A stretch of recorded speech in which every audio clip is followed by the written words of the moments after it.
Welcome to Hacked in the Dark, a podcast featuring Forged in the Dark games and their designers. I'm Justin. And I'm Mark. And we'll be your host for today's episode, Fiction First. Today we sit down with our guest, Emanoel, to talk about cyberpunk and fictional positioning. Welcome, Emanoel. This game, I'm calling it cyberpunk, but do you want to disambiguate a little bit? You were not the developer of Cyberpunk 2077 or not its previous editions. No, but you are the developer of CBR plus PNK, which I have also heard called Cobra Pink, amongst many other things. Do you have a favorite idiom for your game? Well, Cobra Pink is like very, very good, but I call it CBR plus PNK, but Cyber plus Punk is my favorite so far. Okay. I don't have nothing written in stone right now, since here in Brazil, where I did all the playtests, my friends called just Cyberpunk, that Cyberpunk game of yours, something like that. So I got the honor of playing this game a few weeks ago with my friend Ray, who's also been a host on this podcast, and I really liked it. One thing that viewers should know, if you haven't checked it out yet, is that this is a trifold game. It fits on one sheet of paper, essentially, and it looks great. So good job there. Are you a graphic designer, or is that a hobby of yours, by the way? Something like that. I worked for almost 7 years doing graphic design and in advertising agents here in Brazil. But my formation, my studies are in advertising in general. Gotcha. So graphic design per se is more like a curiosity for me, a hobby, but I use a lot of the things that I've learned when I'm doing my stuff, my projects, my games or comic books. I like to apply all those things. Yeah, it really shows in the design. From the first look at your game, we get, some animated imagery. We got vibrant colors. Very striking. It grabs you, I think, from the first look. Your use of the animated GIFs on the itch.io pages is just like, I'm just so jealous when I see that. I heard a little bit about how you did it, and God, I want to figure out how to do that for my own games, because it's really eye-grabbing and such. But we're not here to just talk about the aesthetics of your game, though that is important, because this is a podcast, and it's really difficult for people to see this with their eyes if they're just listening at work or what have you. Oh, they're looking right now. I'm sure that they are looking. And we'll have links to your game that you can follow for folks following along. But I also am curious about your other design works. Emanoel, can you tell us a little bit about other games that you've designed in the past, just briefly? Like, when did you start designing? What's the scene like in Brazil? That kind of stuff. I would love to hear about that. The scene here in Brazil is growing exponentially every year. And that got me so excited like 4 or 5 years ago when I met the works of Diogo Nogueira, which is a very big name, especially in the OSR scene. He was releasing these games and he made all the illustrations.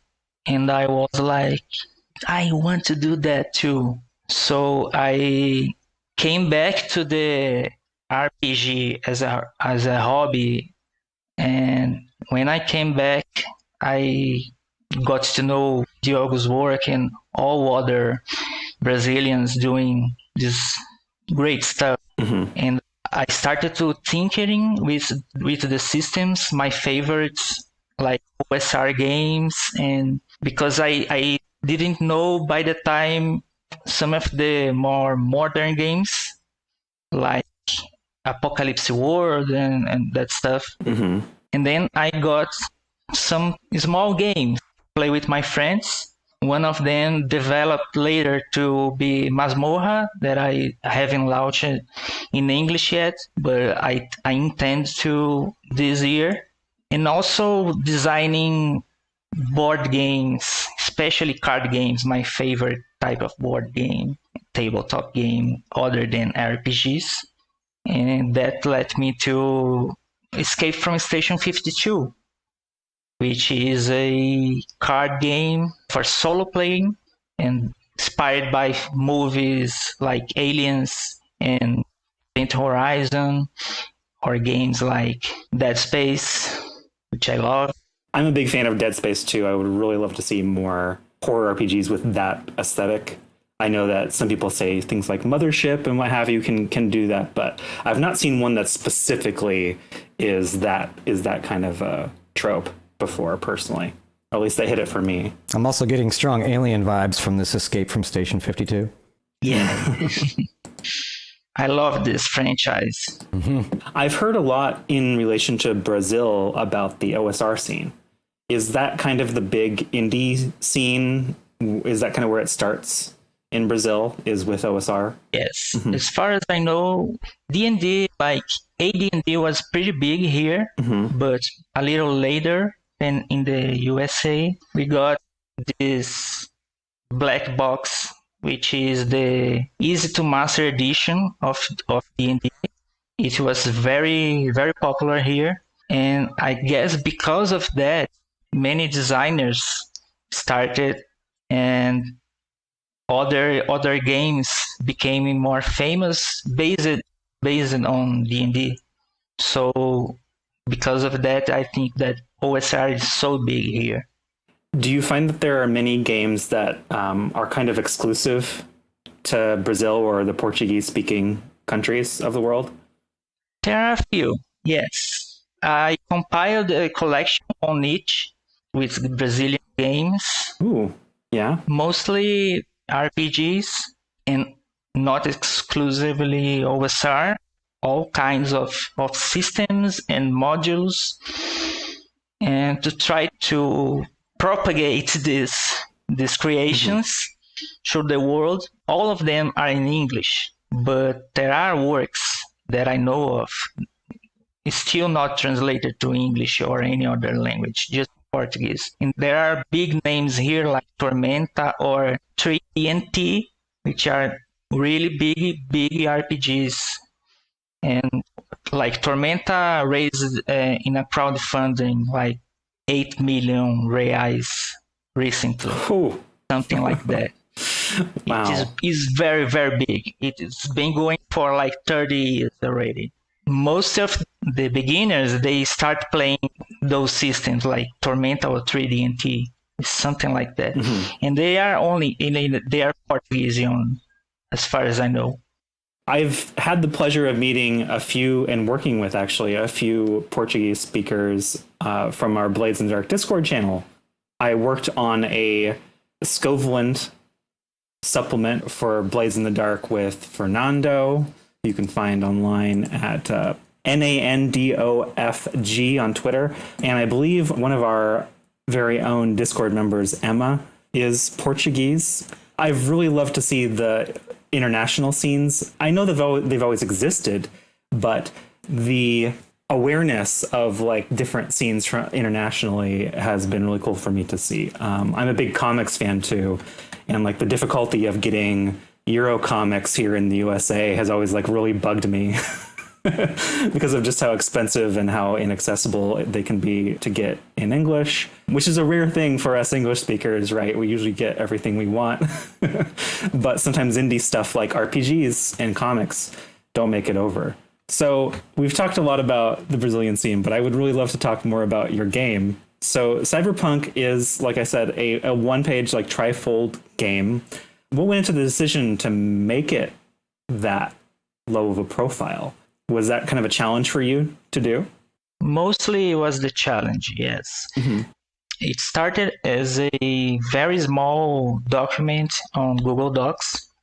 It was like 6 pages long. And I didn't want to make it larger than that. So I was thinking at first to make it just one pamphlet, but then I realized that the character sheet could be another one. Like you have the GM pamphlet and the player. So even though I wanted to make it the game bigger at some point, but the challenge was set. It should fit the both pamphlets, and one of them the GM's pamphlet and the other the players. So that's very specific. It's the aesthetic I was going for. And it's a pretty hot one as well. I will say it's quite attractive, I think, from a player's perspective, to be able to pick up a game, look at it, front, back, one page, be ready to go, right? They fill it out and they're ready to go, right? Mm-hmm. It reminds me a lot of, the Blades book has a lot of information in it, but one thing John has always been good about with all of his games is, John Harper, the designer of Blades in the Dark, for those who don't know, is having reference sheets that you can largely play the game from, at least so long as one person knows what they're doing. I find that that's true of Blades in the Dark anyway. If you have a GM who really knows the rules well, you can usually get by with just those play sheets. And your game is kind of like that, but condensed to an even greater degree, to the point where you have the entire campaign of one session on that sheet. Was there anything that was a real challenge to cut from the game in order to make it fit into this format? Or was there anything you discovered along the way that was kind of a fun addition that came out of this process? There's this thing about the action role that I struggled the most to just fit it on one of the sides of the pamphlet. It was really hard to condense to be like that. And I have like 20 pages of Google Docs of versions of the of the procedure. So this was the most challenging thing. And by the time I created the icons for the thread effect and the icon for the edge, not only it was very in-universe thing, like the use of icons and like this UI thing, this HUD thing, but also it provided me with a little more space to work with. I was curious about this design as well. What I really enjoy about this is that a discussion has to occur between your players, and that will set the tone for the game and for what might be possible. Does that sound correct? Yes. The thing I've learned was that the conversation was like, for me, it's the basis of Forging the Dark games, the conversation. So in the process of trimming down all the process of the action roll and setting position and effect, it felt like weird to not be like that, like the way I put was the player sets how they are going to do the thing, what approach are they using, the skill they're using, and gear. They need to think everything about it before they just like say, I would just jump through the buildings and wait for the GM to say, oh, that's like very risky or desperate, etc. So I like that the player takes a little bit more of that work of thinking about the fiction, and that turns the conversation is really important about setting the scene before that because of this. Like how important, right? Like, do you find that cyberpunk, I mean, I'm thinking about the genre, right? It almost self-describes itself. Yes, this is a thing about shorthand. When I decided to make it cyberpunk, and given the time, like the releasing of Cyberpunk 2077, etc., there was so much cyberpunk around. You just like myself, I open my phone and there's cyberpunk jumping over my head. So it is really easy when I just say you are in the streets of the city and everyone at the table, just to imagine that cyberpunk feel, and they are just able to create, to add elements very easily because of that. It's just that it's set cyberpunk as much as you want it to be. So the use of the generic setting, it's really important to make it much easier that conversation to be. That's something worth considering whenever, if you're a hacker of Blades in the Dark, designing your own game, you really do need to consider how familiar people are with the genre that you're doing and with the material, because a lot of new information is going to require you to explain a lot more, and that may be desirable or it may not be. There have been some really amazing games with novel settings that have great writing that explains them, but you can't do that with a 3-page pamphlet game, I imagine, or at least it's a lot harder to do. Yeah, I definitely experienced this as I had thought about, like, I'm also the author of Runners in the Shadows, and I thought, it would be great if this would fit on one page. But because I added all this fictional load, I was like, no, that's not going to work for me. It'd have to be stripped down a little bit, and I noticed that I could have let go of that, if I'd have took the approach that you did of really just stick to the core aesthetic of the genre and highlight that. It speaks for itself more than a game that has a lot of fantasy elements, And that was an easy decision, because I wanted to be 4 one-shots. If I was planning a game where you play campaign mode or more longer games, that wouldn't be possible. So since it was 4 one-shots and people would be playing for like 3 to 5 or 6 hours, then it's much easier to make that call. I'd like to highlight the pitch as well of the game. It's not just that we're a team of runners, but it's our last run. So this really sets the stage for, like, I'm thinking high flying antics, not caring as much about the outcomes, and, well, you want to survive, right, for the story, but yeah, it's okay if you don't. It's your last run. Well, Mark, having played the game, that part was really important for us, because not only do we have an implied setting to rely on, but now we have this implied history that makes it a lot easier to do a one-shot in the Forged in the Dark setting, because I think a lot of people have noted that Forged in the Dark is a difficult system to do one-shots in, just because so many of the mechanics are campaign-centric.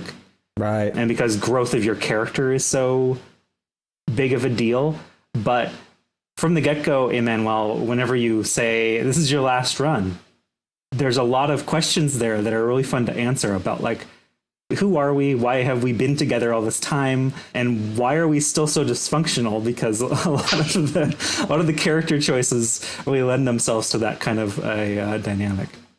Did you consciously go into designing that element of it with the idea of an implied history for the team? No, not exactly. During the first playtest, I didn't even know that it was a playtest, because it was just this little thing that I put together to play with some friends, and they were like, well, we want to play some cyberpunk, but we are not used to play RPGs, so please don't pick any just too complicated game. And by that time, I was reading a lot of Blades in the Dark and Forged in the Dark games, and I really wanted to try some of the things. So I put some things together, the action role, some small things, and I told them, okay, this is just a one shot, so don't worry about if your character is going to left without his arm or just die, or if you are going to fail or not your mission. And because of that, when I saw what they did, what were the answers to the problems and the ending of the thing, I was like, okay, this can be like a rule, right? This can be the thing about this game, the expandable and almost retiring characters. If I may suggest, that's actually a great segue to our topic today of fiction first, because the way you just mentioned it as a rule, even though it's technically just part of the description of the game, is really intriguing to me. And how Forge in the Dark and PBTA games in particular conflate fiction and like description and mechanics, and how they allow them to be very interchangeable. So while a lot of people would rate, okay, this is your last score as just, I guess that's just the premise, it's just the adventure we're on, but it is part of the rules, it's part of the written material, and it actually affects the fiction quite a lot. So it should be given as much weight as anything else that you've written down, as far as like plus 1D to X, or how you make an action roll, how you set position and effect, etc. So you specifically asked Emanoel to talk about the conflation of mechanics and narrative. Can you tell me what thoughts Blades in the Dark have stirred up in you in this regard? Yes, this is something that I've discovered after a while reading and rereading the position effect and all the discussion going on the hack channel. I found that everything is just about this lists of words that create this imaginary, the fiction, right? The imaginary action on the minds of everyone involved. So the roles, they just add to the thing, but everything happens inside that imaginary space. That was the core of the thing, the core of the game. Every time you say how you are going to do it, you are affecting as much as what gear you are using. It's so important to the Forge in the Dark games, and that intrigues me very much about it. And I think I've scratched just a little bit on what's possible with that. I want to play a lot more with this. Yeah, what I really like is that you quickly highlight as well in your itch.io page some of the differences, and one of those being that characters are differentiated by their combination of approaches with their skills and gear. There's no playbooks, which is, to me, just mind-blowing, but also amazing, right? That'll mean that each character can be very different without any assumptions, and I really appreciate that about the design. Could you talk about what that means to have no playbooks, and how that maybe some of the weirdest character you've ever seen? Yes. Unfortunately, I haven't seen much weirder characters. I would love to, but it was a decision about the space I had. Like, it was just a pamphlet, and to make all those playbooks, even if I did just 3, it's still a lot of space if I want to put all the other rules. So at the time I was thinking about the game, I was like also trying to make games without classes, like classless systems.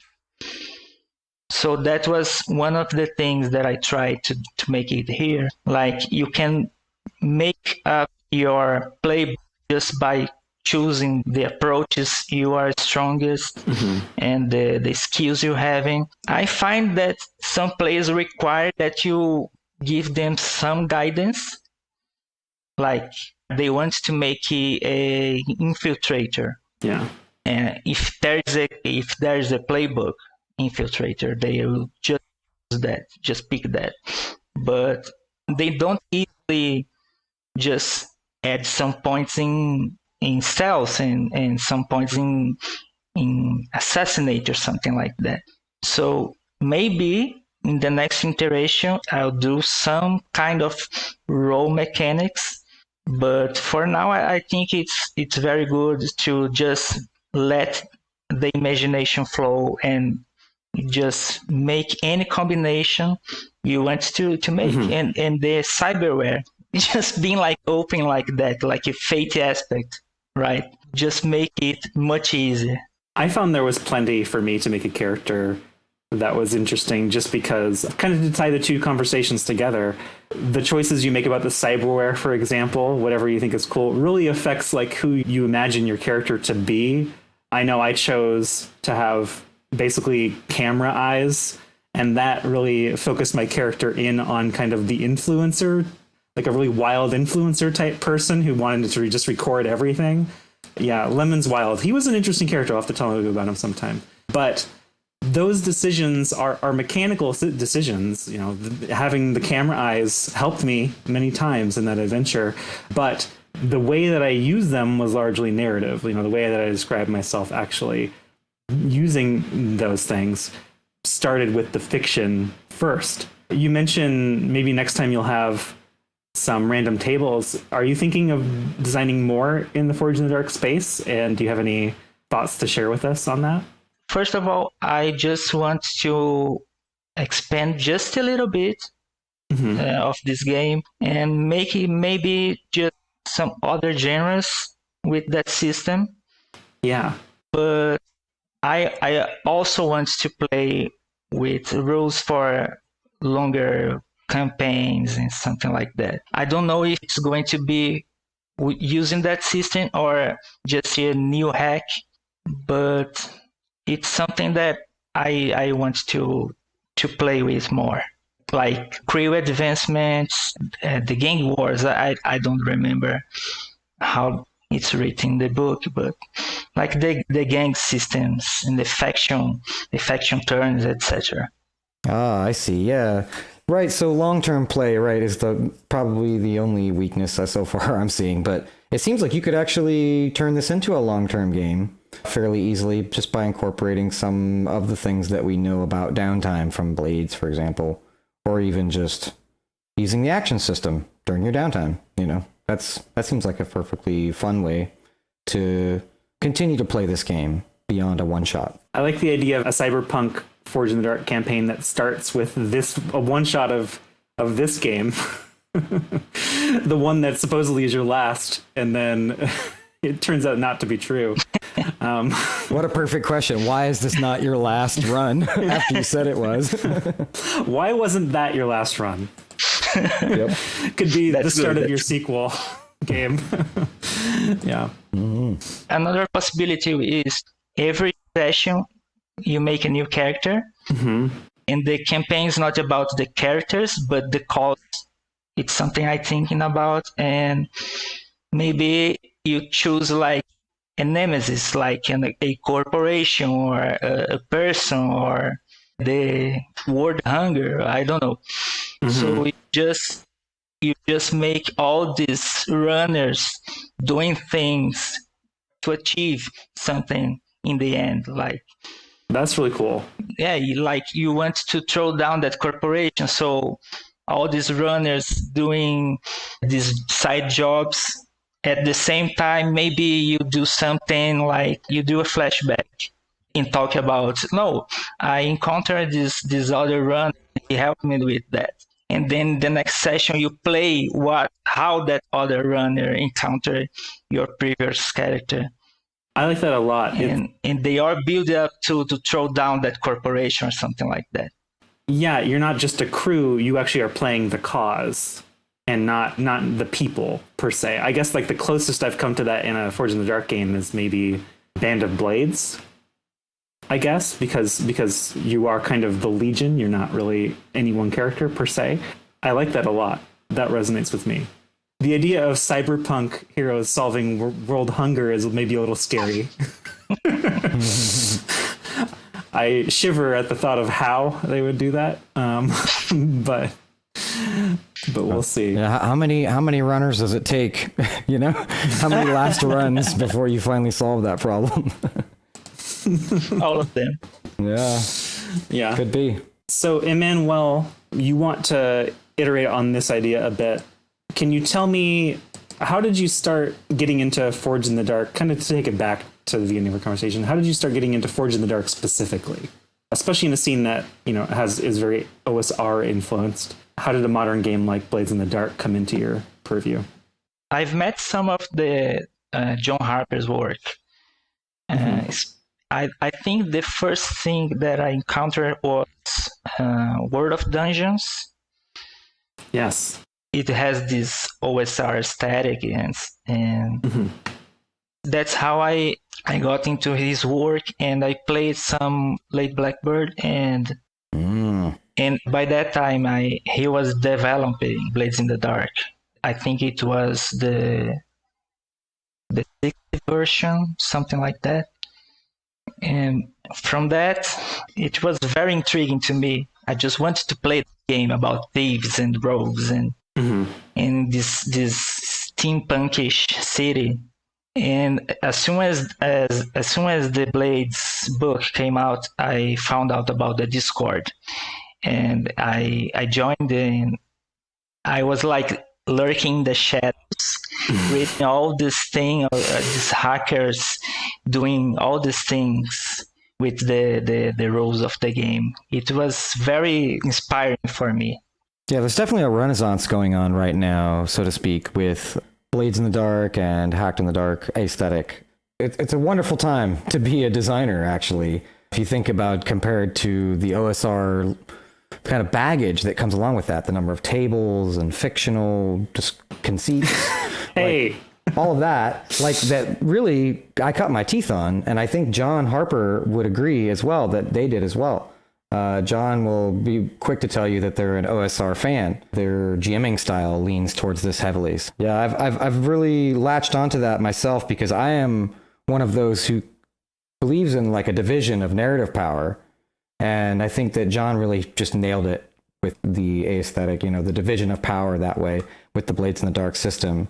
And I see that there's more work to be done, and that this is definitely a step in the right direction, I think, towards that fictional power that I want to see, you know, for both player and GM. Emanoel, I'm curious, jumping off of that, do you see room for something like fictional positioning as it is used in Blades in the Dark in more OSR-like games, personally? Do those two concepts mesh together well, potentially? I think so. I'm going to try it with Masmora.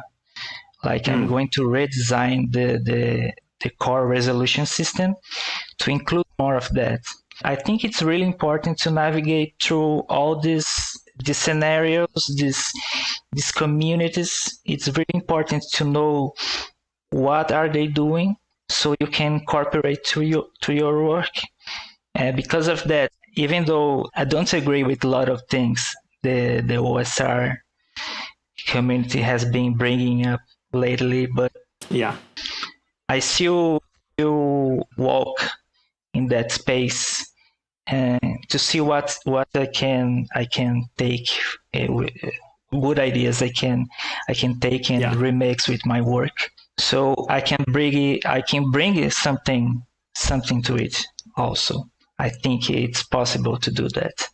I would be really excited to see that because OSR is something that's fascinated me. I got into RPGs a little later than a lot of folks, you know, like maybe 5 years ago is when I kind of broke into the indie scene. And so I kind of missed a lot of the big OSR boom. But I love seeing people like you who, I mean, I actually think Cyberpunk has some OSR elements in terms of how easy it is to play, which is a big component to me in a lot of the newer OSR games. So you mentioned this other game. Can you tell us a bit about that game? I'm not familiar with the work that you mentioned. What was it again? Masmorra means dungeon in Portuguese. So it's going to be a dungeon delving game. But the important thing about it is that I want to make it as easy to play as this cyberpunk game that I just released.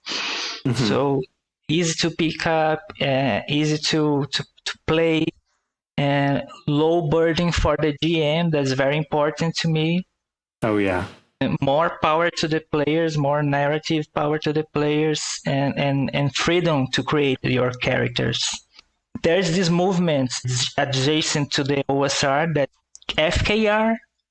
I don't know how to pronounce the name. It's something like German or something like that. But they play the games with almost no rules, and they create the rules as they go. And I find it so interesting that when I was reading about the procedure of this style of gaming, I was like, wait, but Forge in the Dark does this. Like, all of this is just fictional positioning, and then you make up a rule on the spot. So it's just that those people need to know the words of John Harper because they are just playing Forge in the Dark games, basically. And I want to bring some of that back to the OSR space. Like the importance of the fictional positioning. It's not just about fluff, as they say. They can be rules. They can affect the story as hard as the 20 on the 20 side dice, right? Yeah, I really enjoy that about the direction that your cabinet of curiosities is headed. It seems like you're acting as an ambassador. You know, you're our ambassador to the OSR family of gamers that don't know. No, whoa, let's not put that on Emanoel. That's a big responsibility. Also, this it is and will always be Forged in the Dark. So thank you, Emanoel, for joining us today and for all of your insights into cyberpunk or Cobra Pink. Let's just call it Cobra Pink. It's just easier. I appreciate you being here and telling us a little about everything, really, but the Brazilian scene, about your design, and about your past. If our listeners want to learn more about you and your games, where can they go? They can find me at Twitter at Emanoel Mello, and they can find my games in my cabinet of curiosities at emmanuelmello.itch.io. Beautiful. Mark, do you have any plugs that you would like to make before we are out? I would just like to highlight that we have a stream going on right now for a Cyberpunk Forged in the Dark game of my creation, Runners in the Shadows. You can find out more details about that on our YouTube channel or Twitch. We can't give you an address because that's the future. but just rest assured that if you join our Hacked in the Dark YouTube channel, you can check out Runners in the Shadows, which is a great cyberpunk take on Forged in the Dark games. And you can also find our playthrough of the Unusual Suspects campaign, where we went through and played playbooks and crew sheets, all from our Unusual Suspects jam, which is basically a jam on itch in which 100 playbooks were created or something by a bunch of different designers. And there isn't a single playbook in that game that is from the standard book. So it's going to be a lot of fun. And I think that by the time you might listen to this, there will be more. That's going to be my plug for today. So with all that said, this has been a great episode of Hacked in the Dark, a podcast featuring Forged in the Dark games and their designers. Again, I'm Justin. And I was Mark. And remember, when it comes to design, we all begin our journey as hacks in the dark.